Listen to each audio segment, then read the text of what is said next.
When I was a small child, I remember my mom taking me to a Kids at the Symphony concert at the San Francisco Symphony. And I remember my feelings of butterflies in my stomach as we walked into the concert hall. I remember seeing the balcony filling and all the other kids with their parents. I remember as the orchestra came out and they tuned, and what a magical sound that was, all those instruments making the same sound together. I remember the lights gleaming on the brass section, and I remember thinking, lots of those instruments are funny shapes. I was definitely intrigued by what I was seeing. That was not the only time that my mom took my brother and me to the symphony. And it was far from the only time that she took us to concerts. We saw the symphony, but we also went to cultural concerts at the museums. We saw concerts in the park, all different kinds of music. We saw the Kodo ensemble from Japan with their amazing drumming. We saw folk singers and Spanish guitarists, all different kinds of music. But this was not the only music I was being exposed to. Back at home, my dad was a thoughtful curator for a collection of probably more than 200 jazz CDs. And we often had one of the greats playing in our living room stereo system. Ella Fitzgerald, Charlie Parker, John Coltrane. These are the artists that I grew up hearing in my living room. When I got a little older, my dad exposed me to the greats of rock and pop as well. An education that I didn't even realize at the time was going to be very valuable to my life in the future. So while certainly the most influential adults in my life, when it came to musical influence especially, my parents were not the only adults who inputted music into my life. When I was about 8 years old, a friend told us about a girls' choir that I ended up joining, and I discovered that I loved to sing because of that experience. When I was about 14, a friend at my church who was about my parents' age, who had really made an effort to get to know me despite the age difference, invited me to join the music team there, and I discovered a lifelong love for church music. When my family was on a tight budget, my grandfather helped me continue with my music lessons. There were a wide range of adults who made a difference with the music in my life. But what these adults had done for me went far beyond music. And in looking back, this is what I identify as one of the most important things about these musical experiences I had. These musical experiences taught me that the people I was seeing perform the music were not really very different than I was. And we're talking about people from a lot of different cultures, people who looked very much unlike me, who had very different backgrounds than I did. All kinds of other important differences we shared seemed to pale a little bit in comparison with the shared musical experience that we had had. Because I had shared the music with them, they no longer seemed other to me. We were all together inside the music. I felt the flight of the human spirit in their music, even when the sound of it was unexpected to me. And I believe that this is because, there we are. I believe that musical communication is the communication of one whole person to another whole person. It's easy for us, if we're speaking to each other in an academic setting, or just chatting casually, or maybe examining things in a more analytical light, to address each other head to head, right? That happens often for us, I think, and there's a lot of value in that. But there's something completely different and something really special that happens when the whole person, mind, body, emotions, spirit, is making contact with another whole person, mind, body, emotions, and spirit. A musical artist, when they are sharing their music with you, has to use their reason to recall the technical details of the composition or song that they're performing. They have to use their physicality to actually deliver the music to you. they have to share emotion in order to perform successfully. And they have to employ their taste to decide how they want to present the music, how they want to put their own spin on it. And as I or you listen to their music, we are also grappling with what's going on mentally, with the idea that they're presenting, whether it's in the notes and rhythms or whether it's in their words. We're asking ourselves, do I like this style?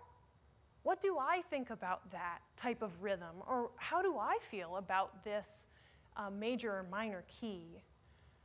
We are feeling the beat in our own bodies as they perform, even though we are not making music at the time. And of course, the emotion that they're expressing is also coming through to us. And we begin to feel something of what they were feeling when they composed the music or when they prepared it to perform it for us. So it really is the communication of one whole person to another whole person. This kind of connection can literally change the path of someone's life. I know that because it did that for me. Music has given me many of my friends. It's given me a profession. It's given me my spouse. And I was really thankful for my dad's education in rock and pop, because I'm keenly aware that without it, I might not really have gotten past hello with my guitar-wielding, rock and pop-loving husband. So my dad didn't know what a huge difference he was making when he played Sting for me, but now he does. And because this musical connection has meant so much to me, I've now devoted a pretty good portion of my life to sharing it with others. One great gift that musical connection has been in my life is the chance to work with toddlers. I spend a lot of time teaching 3 to 5-year-old students just the very basics of music and Western tradition. And I have enjoyed this so much that I'm actually writing a curriculum for them right now that I'm really excited to put an in-depth listening program in so that they will start to make some of the connections that I've made. My husband also has been so deeply affected by these musical connections that he's about to start a job helping small churches develop their music programs on limited resources so that their communities can share this experience of music together as well. So music does change the path of someone's life. Now, obviously, I'm not saying that every child should end up as a professional musician. Nor am I suggesting that you have to be a musician to share music with others. That might seem a bit puzzling, so let me explain.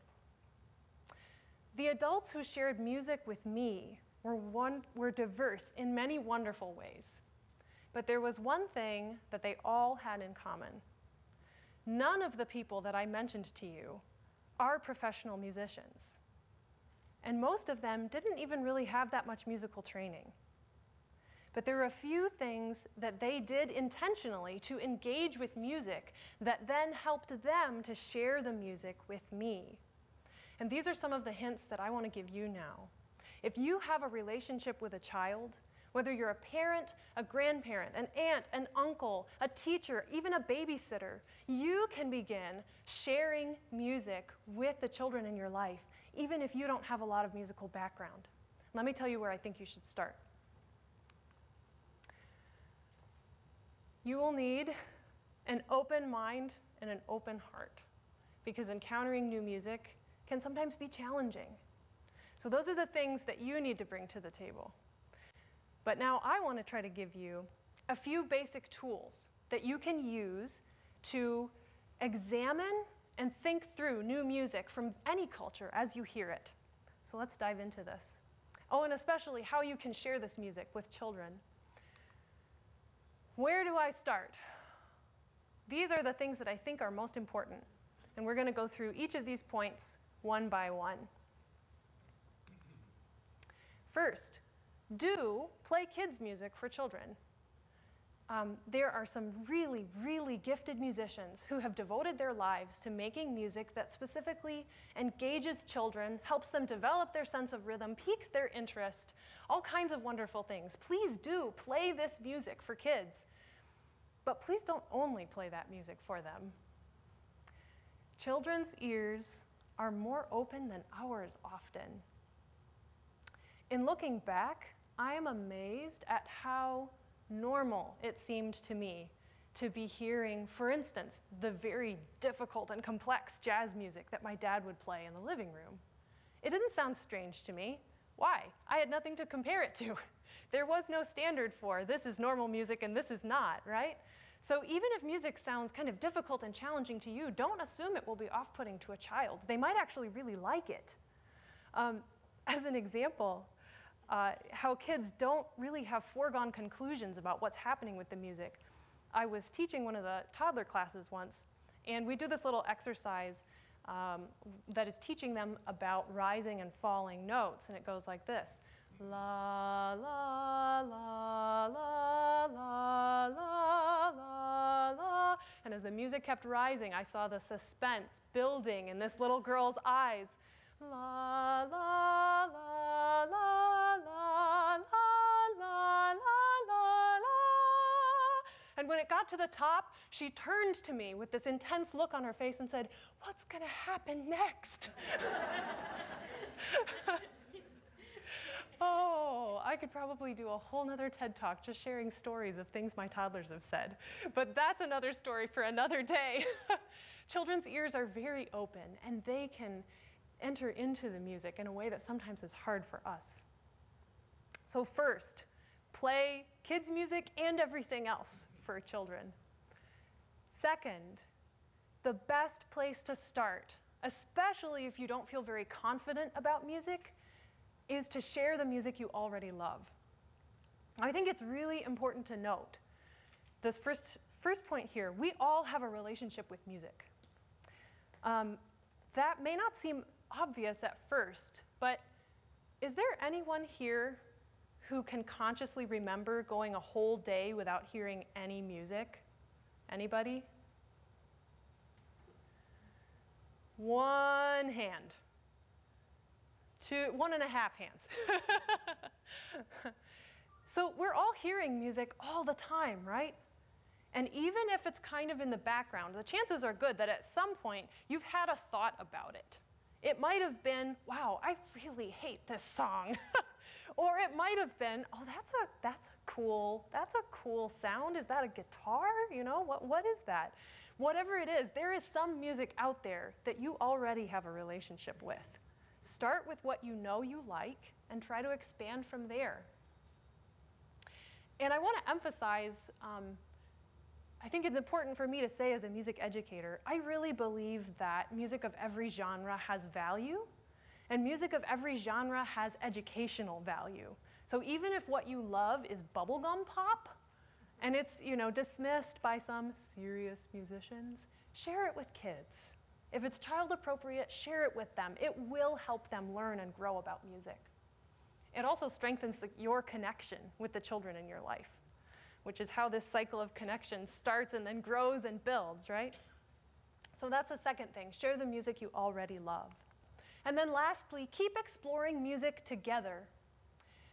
Now, I really want to note here, as you explore music, you will encounter things that sound weird to you, that maybe make you a little bit uncomfortable. That's when it's really important to keep listening. It's a biological and psychological reality that the more you hear music, the more your ears adapt to it, and you learn to appreciate it and understand it better. So although it can be hard, although it might be difficult at first to hear the merit in it, press in when you're uncomfortable with new music you hear. This often comes into play with certain forms of world music because in other parts of the world, they don't hear pitch, the system of high and low, the same way that we do in the West.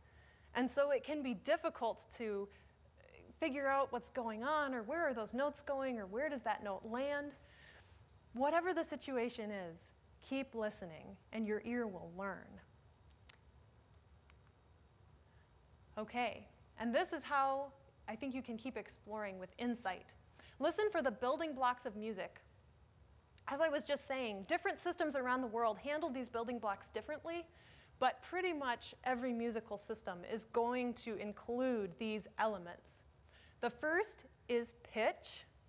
For those of you who've studied music, this is really simple. But for those of you who maybe don't have as much musical background, I want to make this as clear as I possibly can.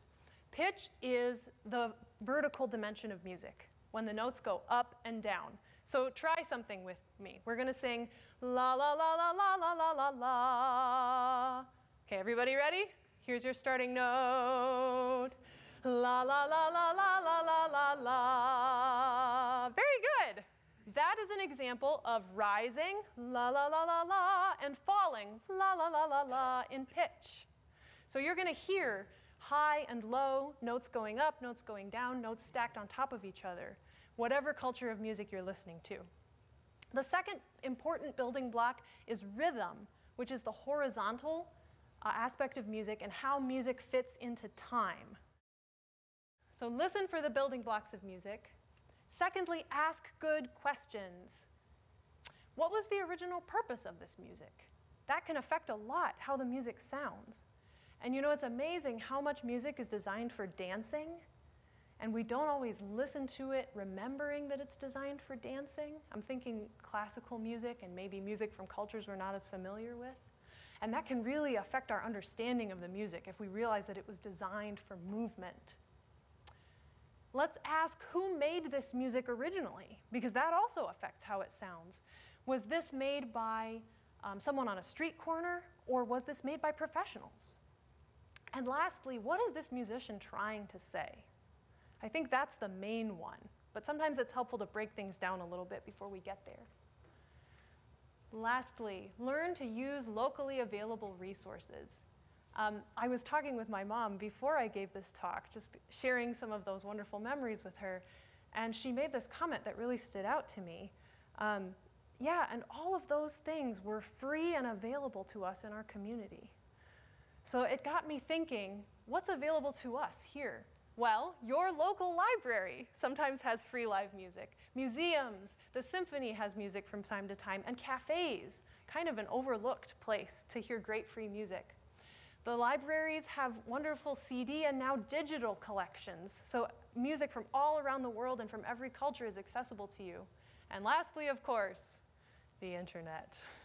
If you can't find it anywhere else, you know you can find it there. And I hope that you do keep exploring, because I think if there's one thing that is universal, most universal about music, that would be joy. This joy in connection spans music all across the globe. And as we share in this joy of music together, as we explore and as we take in what musical artists are saying to us, I think maybe we see that we're not so very different after all. Thank you.